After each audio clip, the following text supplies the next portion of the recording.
இறைவார்த்தை மார்க்கு நற்செய்தி 7ஆம் அதிகாரம் 31 முதல் 37 முடிய உள்ள இறை திருவசனங்கள்.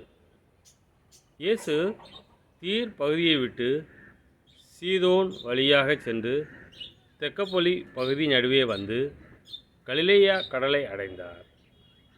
காது கேளாதவரும் திக்கி பேசுவோருமான ஒருவரை சிலர் அவரிடம் கொண்டு வந்து அவர் மீது கை வைத்து குணமாக்குமாறு அவரை வேண்டிக் கொண்டனர். இயேசு அவரை கூட்டத்திலிருந்து தனியே அழைத்து சென்று தம் விரல்களை அவர் காதுகளில் இட்டு உமிழ் நீரால் அவர் நாவை தொட்டார்.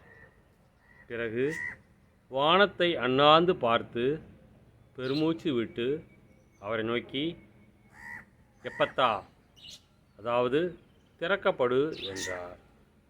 உடனே அவருடைய காதுகள் திறக்கப்பட்டன, நாவும் கட்டவிழ்ந்தது. அவர் தெளிவாக பேசினார். இதை எவருக்கும் சொல்ல வேண்டாம் என்று அவர்களுக்கு அவர் கட்டளையிட்டார்.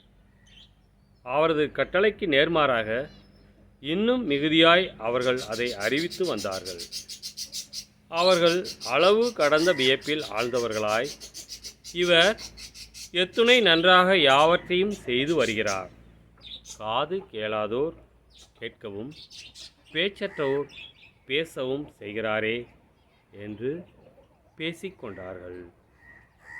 கிறிஸ்துவின் நற்செய்தி.